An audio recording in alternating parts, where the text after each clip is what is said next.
Qual foi o castigo mais injusto que você recebeu quando criança? Meus pais deixavam minha irmã decidir se meus ferimentos eram reais o suficiente para médicos. Eu estava deitada no chão da cozinha com meu braço dobrado num ângulo que braços nunca deveriam dobrar quando minha irmã mais velha, Olivia, entrou e disse que eu estava fingindo por atenção. Mamãe largou a bolsa de gelo que estava alcançando e virou para Olivia com este alívio desesperado no rosto. Tem certeza, querida? Parece muito ruim. Olivia mal olhou para mim antes de puxar o telefone e rolar por algo. Ela faz isso toda vez que tenho algo importante. A festa de aceitação na faculdade é em 3 horas. Ela provavelmente só torceu de propósito para chamar atenção. A dor atirando pelo meu antebraço estava me deixando tonta, mas eu sabia que era melhor não argumentar. A regra estava em vigor desde que eu tinha 9 anos, depois que supostamente arruinei o aniversário de 13 anos de Olivia, ao ter o que ela chamou de convulsão falsa durante a festa dela. Não tinha sido falsa. O hospital confirmou que tive uma reação alérgica severa a algo no bolo. Mas Olivia convenceu meus pais de que eu sabia sobre o alérgeno, e comi mesmo assim para roubar os holofotes dela. Depois disso, cada ferimento ou doença tinha que ser aprovado pela minha irmã mais velha antes que eu pudesse ver um médico.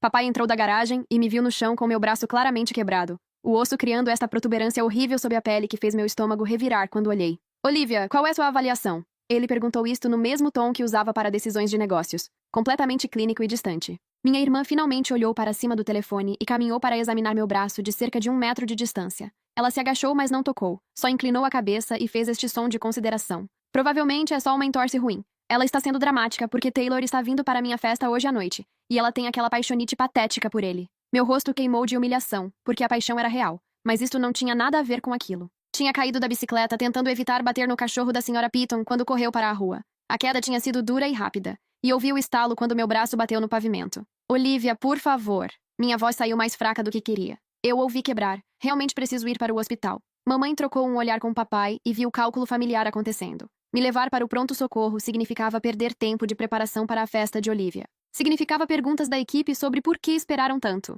Significava Olivia ficando chateada com a atenção mudando para mim. Vamos só enfaixar e ver como você se sente amanhã. Mamãe decidiu, já puxando o kit de primeiros socorros do armário. Se Olivia estiver certa e for só uma entorse, teremos desperdiçado 4 horas no pronto-socorro para nada. Papai assentiu o acordo, e ambos começaram a juntar suprimentos, enquanto eu estava deitada lá no piso frio de azulejo, com meu braço latejando em ondas que faziam pontos pretos dançarem pela minha visão. Olivia voltou ao telefone, completamente terminada com a situação toda. Ela gritou por cima do ombro enquanto saía da cozinha. Certifiquem-se de que ela fique no quarto durante a festa. Não quero ela mancando por aí bancando a coitadinha. Eles enfaixaram meu braço tão apertado que não conseguia sentir meus dedos depois de 10 minutos. Depois me mandaram para cima com 2 ibuprofenos e instruções para descansar. Podia ouvi-los preparando para a festa embaixo, pendurando decorações e arranjando comida, enquanto sentava na cama encarando meu braço, que já estava ficando roxo, e inchando tão mal que a bandagem estava cortando minha pele. Meu telefone vibrou com uma mensagem da minha melhor amiga Kira, perguntando se eu estava indo para a festa já que meus pais tinham convidado metade da vizinhança.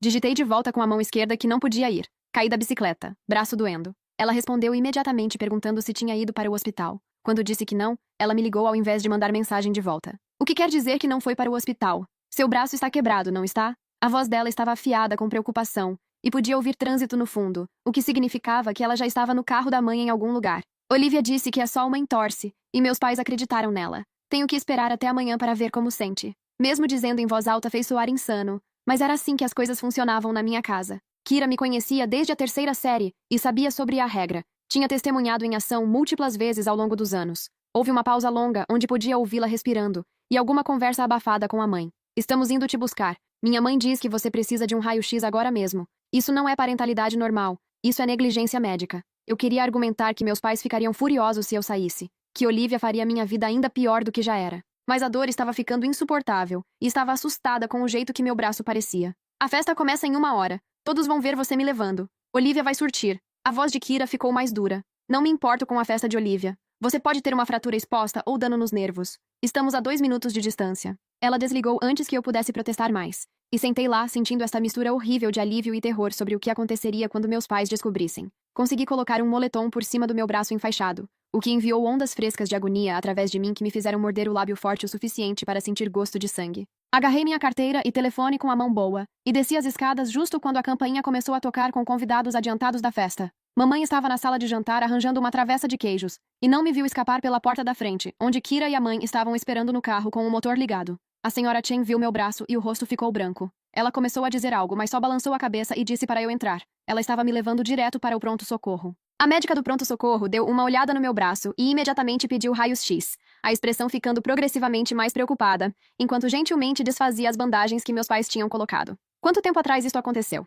Ela era filipina, talvez nos 40 anos, com olhos gentis que continuavam se movendo entre meu rosto e meu braço. Cerca de 3 horas atrás. Caí da bicicleta. Ela escreveu algo no prontuário e vi o maxilar dela apertar. E você está chegando aqui só agora? Quem enfaixou este braço? Eu não queria mentir, mas não queria colocar meus pais em problema também. Então só disse que meus pais tinham enfaixado e acharam que era uma entorse. A médica olhou para a mãe de Kira e algo passou entre elas. Algum entendimento adulto que me fez sentir ainda mais assustada. Isto é uma fratura completa, tanto do rádio quanto da una. Isto precisava de atenção médica imediata. O inchaço sozinho poderia ter causado dano permanente. Ela começou a desfazer meu braço mais cuidadosamente, as mãos gentis, mas a voz ficando mais afiada. Seus pais viram o ferimento antes de enfaixarem? Kira falou antes que eu pudesse descobrir como responder. A irmã dela disse que não era sério o suficiente para o hospital. Os pais dela sempre perguntam à irmã primeiro antes de levá-la ao médico. A médica parou de desfazer e olhou diretamente para mim, com essa intensidade que me fez querer chorar. Sua irmã? Não uma profissional médica. Sua irmã faz estas decisões? Assenti, e ela imediatamente puxou o telefone e se afastou para fazer uma ligação, enquanto uma enfermeira entrou para terminar de remover as bandagens. A senhora Chen apertou meu ombro bom e disse que tinha feito a coisa certa ao vir aqui, que meus pais estavam errados em me deixar com dor por horas. Os raios-x confirmaram o que a médica já sabia. Ambos os ossos no meu antebraço estavam completamente quebrados. E o jeito que tinham sido enfaixados tinha, na verdade, piorado as coisas ao comprimir os locais de fratura. Eu precisava de cirurgia para fixar os ossos adequadamente, porque esperar 3 horas tinha deixado tudo se deslocar e inchar, ao ponto onde um gesso simples não funcionaria. Eles me internaram imediatamente e agendaram cirurgia para aquela noite. E foi quando 2 oficiais de polícia apareceram pedindo para falar comigo privativamente. A mais velha, oficial Diana Vega, tinha mechas grisalhas no cabelo escuro e falava neste tom calmo e profissional que de alguma forma fazia tudo parecer mais sério. Precisamos entender a situação em casa. O hospital é obrigado a reportar suspeita de negligência médica, especialmente envolvendo menores. Pode nos contar sobre esta regra onde sua irmã decide seu cuidado médico? Eu estava conectada a um quartz para a medicação da dor e me sentindo confusa nas bordas. Mas tentei explicar como começou depois da festa de aniversário de Olivia quando eu tinha 9 anos. Como ela convenceu nossos pais de que eu fingia doenças e ferimentos por atenção, então eles a fizeram a guardiã de todas as minhas decisões médicas. A oficial Vega escreveu tudo num caderninho pequeno, enquanto o parceiro dela, um homem mais jovem chamado oficial Luiz Reis, tirava fotos do meu braço com uma câmera que tinha um selo oficial do departamento. Quantas vezes sua irmã negou o cuidado médico? A oficial Vega perguntou isto tão factualmente que nem pensei em mentir. Comecei a listar incidentes, começando com a convulsão que tinha iniciado tudo, depois passando por 6 anos de tratamento negado.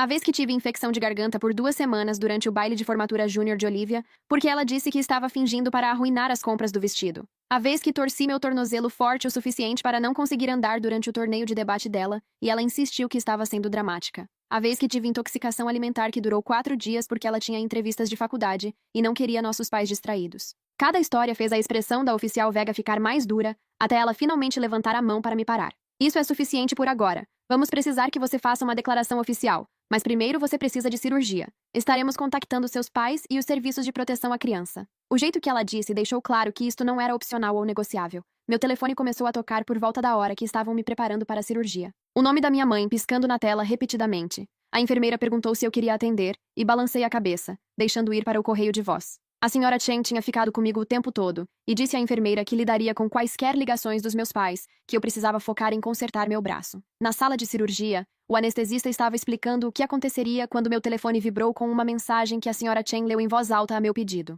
Era de Olivia, tudo em maiúsculas, dizendo que arruinei tudo ao sair e fazer uma cena. Que a polícia tinha aparecido na festa dela fazendo perguntas, e metade dos convidados tinha saído. Que ela nunca me perdoaria por ser tão egoísta e dramática. O rosto da senhora Chen ficou duro como pedra quando leu, e ela tirou um print antes que eu pudesse dizer para não fazer. Ela disse quietamente: isto é evidência. Sua irmã acabou de provar que se importa mais com a festa dela que com seus ossos quebrados. Acordei da cirurgia com meu braço num gesso dos dedos até acima do cotovelo, pinos de metal segurando tudo no lugar, e esta bandagem grossa enrolada ao redor da coisa toda. A cirurgiã, doutora Priya Chandrasekaran, entrou para explicar que as fraturas tinham sido piores que os raios-x mostraram. Ambos os ossos tinham fraturado completamente e começado a lascar, o que significava que se eu tivesse esperado até amanhã, como meus pais planejavam, poderia ter perdido o uso permanente da minha mão. Ela usou termos como dano nervoso e comprometimento vascular e deficiência permanente, enquanto minha cabeça nadava com medicação e medo. Você teve muita sorte que sua amiga te trouxe quando trouxe. Mais 6 horas e estaríamos falando sobre intervenções muito mais sérias. Ela olhou para as notas no tablet, e a expressão mudou para algo entre raiva e tristeza. O hospital já registrou um relatório com o CPS, Alguém virá falar com você de manhã. Meus pais apareceram por volta da meia-noite, ambos vestidos em roupas de festa que pareciam erradas na iluminação dura do hospital. Mamãe tinha estado chorando, a maquiagem borrada, e o rosto de papai estava apertado com raiva mal controlada. Eles não foram permitidos no meu quarto no início porque a oficial Vega ainda estava lá terminando o relatório, mas podia ouvi-los argumentando com as enfermeiras no corredor. A voz de mamãe continuava subindo, insistindo que tudo era um mal-entendido, que tinham planejado me levar ao médico de manhã, que a mãe de Kira tinha exagerado e envenenado todos contra eles. A voz de papai era mais baixa, mas de alguma forma mais ameaçadora, falando sobre advogados e acusações falsas, e como isto destruiria a reputação dele. A oficial Vega finalmente os deixou entrar, mas ficou no quarto. E a primeira coisa que mamãe disse foi: "Como você pôde fazer isto com sua irmã?" Não perguntando como eu estava me sentindo ou se estava bem, só imediatamente fazendo sobre Olivia e como eu os tinha envergonhado. Papai ficou de pé aos pés da minha cama com os braços cruzados. Confiamos no julgamento de Olivia. Ela nunca esteve errada antes sobre seus exageros. A oficial Vega pigarreou alto. Senhor e senhora Brennan, sua filha teve ambos os ossos no antebraço completamente fraturados. Ela requereu cirurgia de emergência com pinos e placas. Não há universo onde isto se qualifica como exagero. Mamãe virou para ela, voz tremendo. Você não entende. Nossa filha mais velha tem julgamento excelente. Ela está em pré-medicina em Stanford. Ela sabe coisas médicas. Estávamos seguindo a expertise dela. A risada da oficial foi afiada e sem humor. Sua filha tem 19 anos e 0 treinamento médico. Ela não é qualificada para diagnosticar nada, muito menos negar cuidado de emergência à irmã. Ela gesticulou para meu braço no gesso pesado. Isto precisava de tratamento imediato. Sua filha estava em agonia por 3 horas porque vocês priorizaram uma festa sobre o bem-estar dela. A discussão continuou por mais 20 minutos com meus pais ficando cada vez mais defensivos e a oficial Vega ficando progressivamente menos paciente com eles. Finalmente, ela disse que precisavam sair porque o horário de visita acabou e eu precisava descansar. Ela também os informou que o CPS estaria conduzindo uma investigação completa, começando amanhã de manhã, e deveriam esperar visitas domiciliares e entrevistas com ambas as filhas. Depois que saíram, a senhora Chen voltou e sentou ao lado da minha cama. Ela tinha estado na sala de espera dando a própria declaração à polícia, detalhando tudo o que testemunhou ao longo dos anos de conhecer minha família. Ela puxou o telefone e me mostrou fotos que tinha tirado das mensagens de texto de Olivia, prints de mensagens similares voltando meses onde Olivia me ridicularizava por ser dramática sobre ferimentos. A senhora Chen tinha estado quietamente documentando tudo, esperando por um momento como este onde a evidência pudesse na verdade importar. Kira ficou comigo aquela noite, dormindo na cadeira desconfortável ao lado da cama e acordando toda vez que eu fazia um som. Num ponto por volta das 3 da manhã,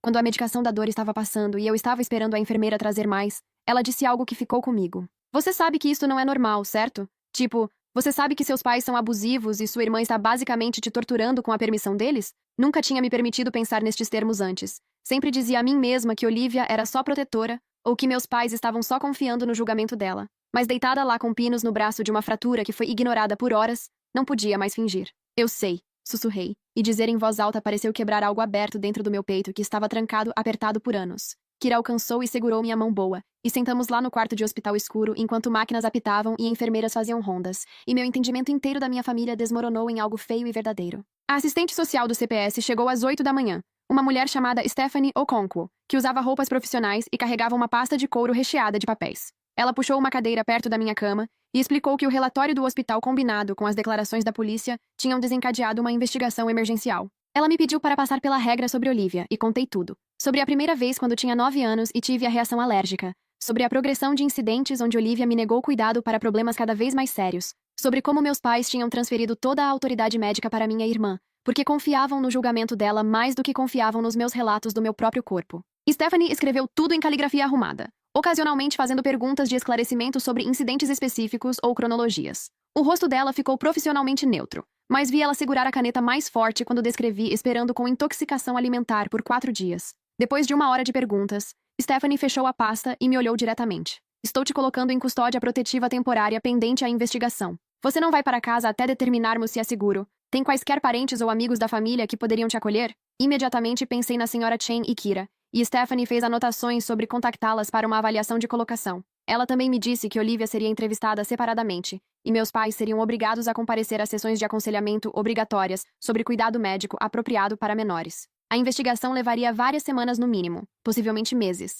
dependendo do que encontrassem. Eu seria permitida visitas supervisionadas com meus pais se quisesse, mas Olivia não seria permitida ter qualquer contato comigo até a investigação concluir. O alívio que senti com aquela notícia foi tão avassalador que comecei a chorar, e Stephanie me entregou lenços enquanto explicava que minha segurança era a prioridade absoluta independentemente de como minha família se sentisse sobre isso. A senhora Chen foi aprovada como minha guardiã temporária em 48 horas, passando em todas as verificações de antecedentes e inspeções domiciliares. Ela me mudou para o quarto de hóspedes deles, que Kira já tinha decorado com pôsteres e uma luminária de leitura, e uma cesta dos meus lanchinhos favoritos. A primeira noite lá, não consegui dormir porque continuei esperando que meus pais invadissem, exigindo que eu voltasse para casa, ou que Olivia me mandasse mensagem sobre como tinha destruído tudo. Mas meu telefone ficou quieto porque Stephanie tinha instruído meus pais a não me contactarem exceto através de canais oficiais. E a oficial Vega tinha dito a Olivia que quaisquer tentativas de me alcançar seriam consideradas adulteração de testemunha. Fiquei deitada lá na cama confortável, ouvindo os sons normais de uma casa,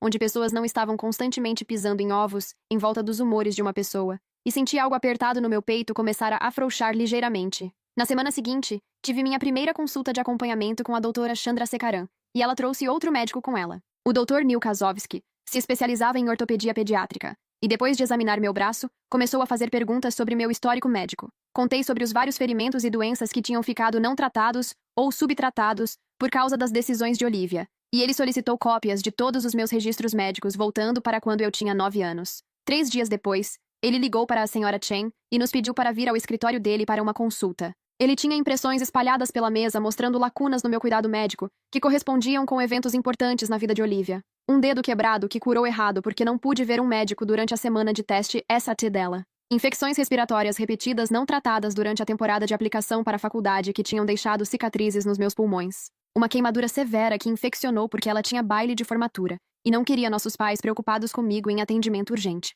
O Dr. Kazovsky tinha compilado tudo numa linha do tempo que mostrava um padrão claro de negligência médica sistemática, habilitada pelos meus pais e orquestrada pela minha irmã. Ele escreveu um relatório detalhado para o CPS, documentando cada instância, as consequências médicas e a opinião profissional dele de que isto constituía abuso severo. As mãos dele tremeram ligeiramente quando nos mostrou os raios-x do tórax das minhas infecções respiratórias, apontando áreas onde meu tecido pulmonar mostrava dano permanente de pneumonia não tratada que tive durante o primeiro ano de faculdade de Olivia. Isto nunca deveria ter acontecido. Uma criança com pneumonia não simplesmente aguenta porque a irmã tem provas finais. Este nível de negligência poderia ter te matado múltiplas vezes. Ele deslizou cópias do relatório pela mesa. Uma para a senhora Chen, uma para mim, e uma que disse já ter enviado para Stephanie e o detetive de polícia designado ao meu caso. Stephanie ligou no dia seguinte para me dizer que estavam adicionando acusações criminais contra meus pais, não só investigando para propósitos do CPS. O promotor distrital queria processar por colocar criança em perigo e negligência médica, e estavam considerando acusações contra Olivia também pelo papel dela em negar cuidado necessário. A evidência do Dr. Kazovsky, combinada com os relatórios da polícia e declarações de testemunhas, pintava um quadro de abuso sistemático ao longo de 6 anos. Stephanie perguntou se eu estaria disposta a testemunhar no tribunal se chegasse a isso, e disse sim, sem hesitação. Estava cansada de protegê-los, cansada de fingir que a regra era normal ou aceitável, cansada de carregar o peso da disfunção deles. Ela me disse que a audiência preliminar estava agendada em 3 semanas, e eu deveria me preparar para meus pais lutarem agressivamente contra isto. Eles já tinham contratado uma advogada cara que estava alegando que tudo era um mal-entendido explodido fora de proporção por uma assistente social do CPS inexperiente. Meus pais solicitaram uma visita supervisionada através de canais oficiais, e Stephanie arranjou no escritório do CPS com ela presente. Eles entraram parecendo menores de alguma forma, menos comandantes do que sempre pareceram. Mamãe tinha perdido peso e o cabelo de papai parecia mais grisalho. Eles sentaram do outro lado de mim numa mesa de conferência, e mamãe imediatamente começou a chorar, alcançando minha mão. Puxei para trás, mantendo ambas as mãos no colo onde ela não podia me tocar. Querida, nunca quisemos que você se machucasse. Pensamos que Olivia sabia melhor. Ela é tão inteligente e confiamos no conhecimento médico dela. Papai assentiu junto, a voz implorando. Estávamos só tentando te ensinar a não ser dramática sobre cada coisinha. Não percebemos o quão sérios seus ferimentos realmente eram. Olhei para ambos e não senti nada além de raiva fria. Eu disse que meu braço estava quebrado. Disse que ouvi estalar. Vocês escolheram acreditar em Olivia sobre mim porque era mais conveniente para a festa dela. O rosto de mamãe desmoronou. Isso não é justo. Sempre te amamos tanto quanto sua irmã. Estávamos só tentando balancear as necessidades de ambas. Stephanie cortou antes que eu pudesse responder. Senhora Brennan, negligência médica não é sobre amor ou equilíbrio. É sobre falhar em prover cuidado necessário à sua criança. Sua filha requereu cirurgia de emergência porque vocês esperaram 3 horas para buscar tratamento. Ela tem dano pulmonar permanente de pneumonia não tratada. Estes não são pequenos descuidos. Estes são padrões de negligência séria. Papai se levantou, a voz ficando mais alta. Estamos sendo perseguidos por confiar no julgamento da nossa filha mais velha. Olivia nunca nos direcionou errado antes. Ela entrou em Stanford para pré-medicina. Ela sabe coisas médicas. A voz de Stephanie ficou nivelada, mas firme. Ela é uma caloura de faculdade de 19 anos. Não é qualificada para diagnosticar nada. E mesmo se fosse, a resposta apropriada a uma fratura potencial é a avaliação médica imediata, não enfaixar e esperar pelo melhor. A visita terminou cedo porque meus pais continuaram tentando se defender ao invés de reconhecer o que tinham feito. Quando estavam saindo, mamãe virou uma última vez. Por favor, volte para casa. Sentimos sua falta. Olivia sente sua falta. A menção de Olivia fez meu estômago revirar. Disse à mamãe que não estava voltando para casa, que me sentia mais segura com Kira e a senhora Chen do que já me senti na casa deles. O rosto de papai endureceu com aquilo, e ele disse algo sobre eu estar sendo manipulada por influências externas, que o CPS estava me envenenando contra minha própria família. Stephanie terminou a visita completamente então, escoltando meus pais para fora enquanto protestavam. Depois que saíram, ela sentou de volta comigo e perguntou como estava me sentindo. Contei a verdade, que vê-los só me fez sentir brava e triste,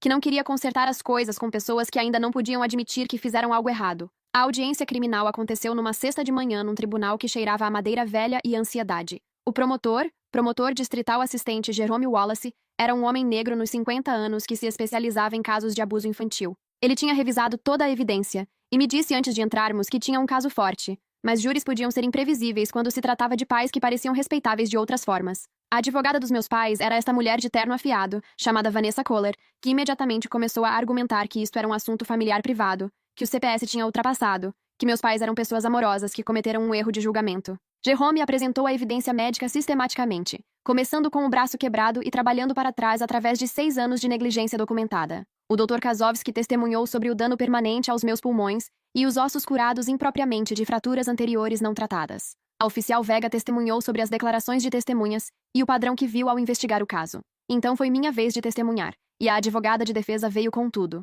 Ela perguntou se eu já tinha sido dramática sobre ferimentos antes, se já tinha exagerado sintomas para conseguir atenção, se tinha um relacionamento difícil com Olivia, que poderia ter me feito querer miná-la. Respondi cada pergunta honestamente, admitindo que sim. Às vezes tinha estado preocupada com coisas menores que se revelaram nada. Mas também apontei que crianças não têm treinamento médico, que é normal estarem certas sobre sintomas. E é exatamente por isso que pais devem errar do lado da cautela. Vanessa tentou me fazer tropeçar perguntando sobre incidentes específicos que Olivia alegou serem exagerados, mas Jerome objetou toda vez que ela tentou usar as avaliações de Olivia como se fossem fato médico. O juiz sustentou a maioria das objeções dele, e eventualmente a advogada de defesa sentou parecendo frustrada. Olivia testemunhou em seguida, e assistir ela no banco das testemunhas me fez entender o quanto ela sempre controlou tudo. Ela era ponderada e articulada, explicando como tinha estado protegendo nossos pais do meu comportamento de busca de atenção por anos. Como eu aprendi que ficar machucada ou doente me conseguiria simpatia e foco. Então, comecei a fingir ou exagerar sintomas sempre que ela tinha algo importante acontecendo. Ela falou sobre a reação alérgica no aniversário de 13 anos dela,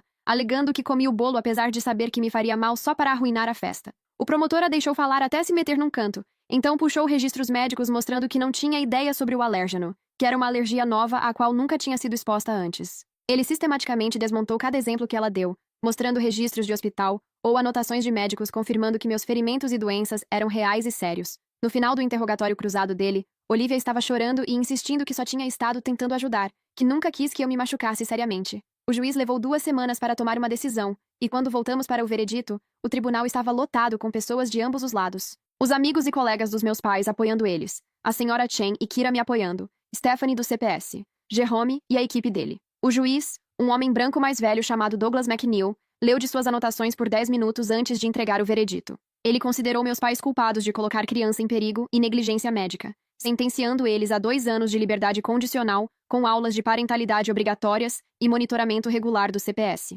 Ele também emitiu uma ordem protetiva declarando que Olivia não deveria ter qualquer autoridade de tomada de decisão médica sobre mim até eu completar 18 anos, e que quaisquer decisões médicas futuras seriam feitas pela minha guardiã legal em consulta com profissionais médicos reais. Meus pais seriam permitidos visitação supervisionada apenas, e quaisquer tentativas de violar a ordem protetiva resultariam em prisão imediata. O tribunal irrompeu em barulho, os amigos dos meus pais protestando a sentença enquanto a senhora Chen apertou meu ombro em apoio. Meus pais sentaram congelados na mesa deles, a advogada já falando sobre apelações. Olivia estava chorando na primeira fila, o moletom de Stanford dela se destacando contra as roupas escuras que todos usavam. Senti essa combinação estranha de alívio e tristeza, feliz pela proteção, mas triste que tinha levado um braço quebrado e um caso judicial para chegar lá. Fora do tribunal, repórteres tentaram fazer perguntas, mas Stephanie e a Sra. Chen me apressaram para o carro antes que pudesse dizer algo. Jerome nos alcançou no estacionamento e disse que tinha sido incrivelmente corajosa, que casos como este eram difíceis de provar e meu testemunho tinha sido crucial. Ele me entregou o cartão e disse que se alguma vez precisasse de algo,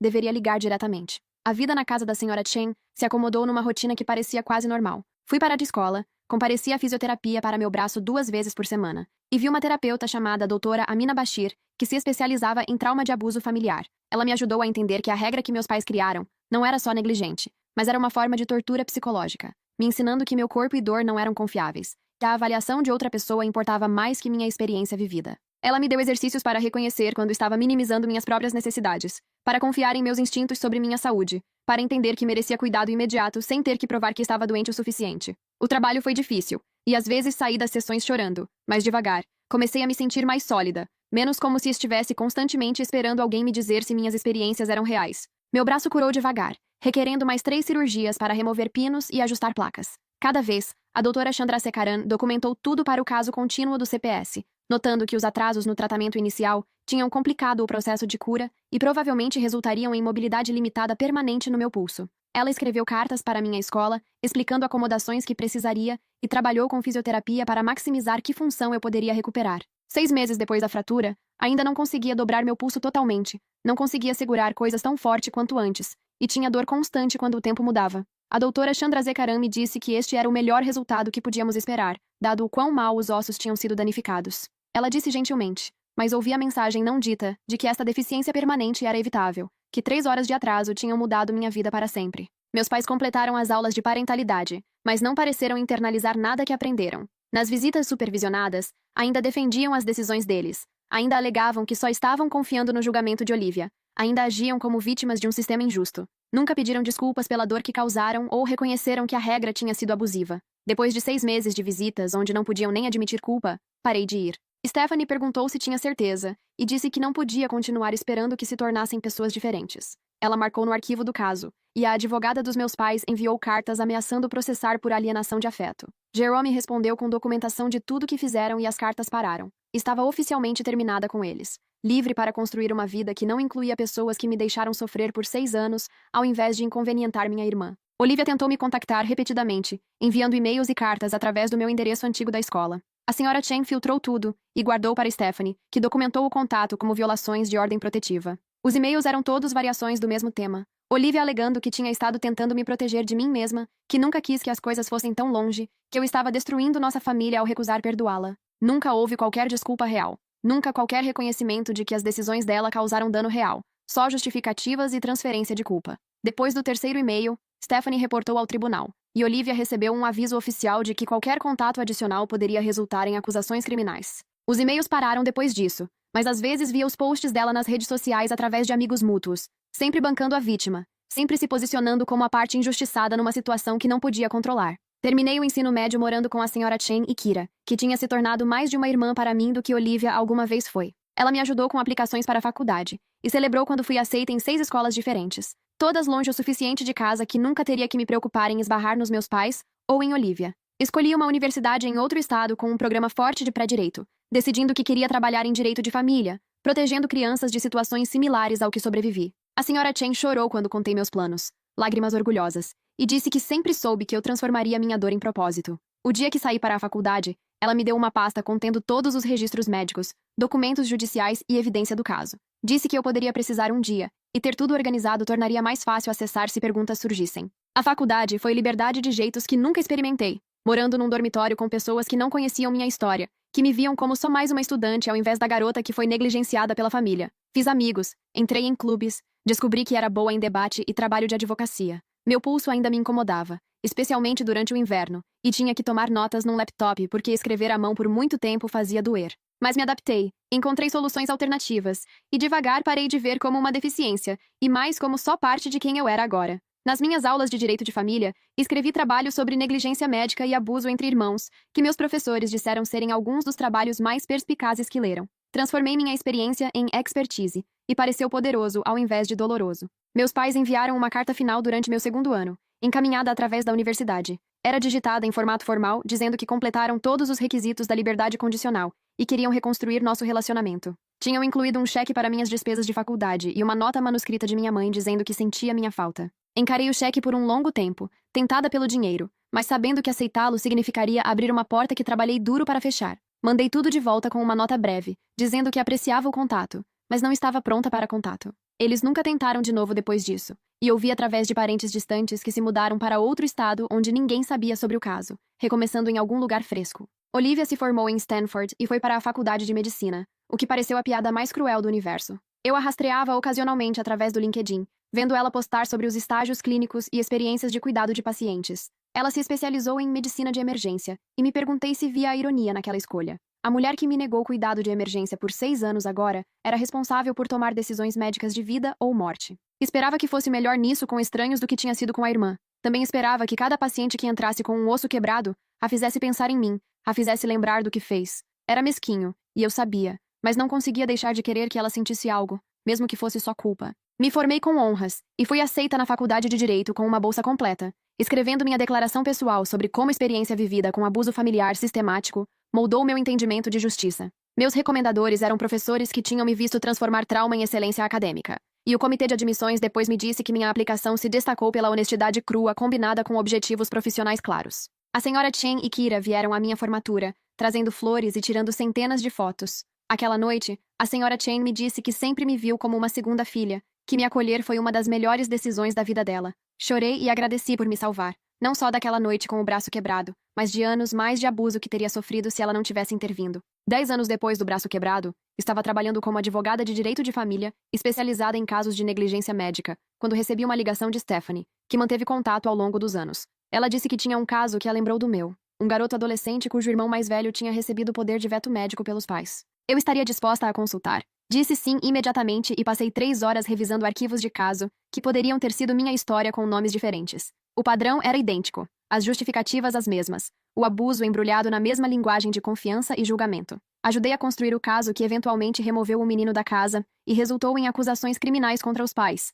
Depois, a guardiã dele me agradeceu e disse que minha expertise tinha feito toda a diferença. Dirigi para casa aquela noite pensando sobre eu, aos 15 anos deitada num chão de cozinha com um braço quebrado, e me senti grata por ter sobrevivido para ajudar outros em situações similares. Meu pulso ainda dói quando chove, e ainda tenho cicatrizes nos pulmões de pneumonia não tratada. Estes lembretes físicos do que aconteceu nunca vão completamente embora, mas se tornaram parte da minha história ao invés da definição dela. Não sou só a garota cuja irmã controlou o cuidado médico dela. Sou a advogada que luta por crianças que não podem lutar por si mesmas. Sou a sobrevivente que transformou dor em propósito. E cada caso que ganho, cada criança que ajudo a proteger, parece retomar poder que foi roubado de mim anos atrás, quando meus pais decidiram que o julgamento da minha irmã importava mais que meus ossos quebrados.